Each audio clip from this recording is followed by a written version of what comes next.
Dok, khusus bagi kesehatan wanita, persiapan apa nih yang harus lebih diperhatikan terkait tentang periode new normal? Oke, new normal itu harus dihadapin oleh kita dengan sangat efektif dan maksimal. Jadi karena normal ini bukan berarti kita sudah kembali ke normal sebelum pandemik, tapi kita dihadapkan dalam kondisi yang mesti lebih adaptif untuk menjaga kesehatan. Jadi kalau kita ngomong spesifik atau khusus untuk wanita, pasti jaga kesehatannya, jaga imunnya sudah harus lebih diperhatikan karena pasti akan berhubung. Kalau namanya wanita di rumah, ibu rumah tangga pasti akan ngurusnya itu satu rumah. Jadi pastikan ibunya fit dulu, ibunya sehat dulu. Untuk apa? Akhirnya bisa maksimal ngurusin keluarga.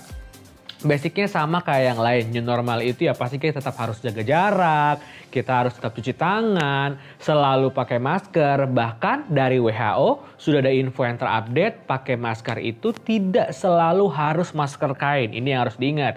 Memang kenapa sih dok jadi berubah-ubah terus? Bukan berubah-berubah, tetapi karena COVID-19 ini baru, kita harus selalu adaptif, selalu adaptasi dengan kondisi dari COVID-19 ini. Nah, di new normal ada beberapa saran atau himbauan dari WHO. Kalau kita pergi ke area-area resiko tinggi seperti rumah sakit, fasilitas kesehatan puskesmas gitu ya, atau mungkin laboratorium, kita emang lebih disarankan untuk menggunakan masker yang medis. Jadi nggak cuma buat orang medis aja, tapi kalau kita ke tempat yang banyak resikonya seperti di rumah sakit, kita sebaiknya menggunakan masker yang medis.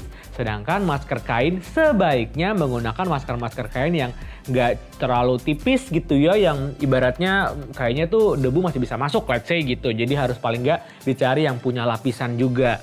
Dan dipakai di tempat-tempat public area dengan selalu mempertimbangkan jarak atau physical distancing. Itu saran dari WHO, jadi bisa buat persiapan new normalnya juga.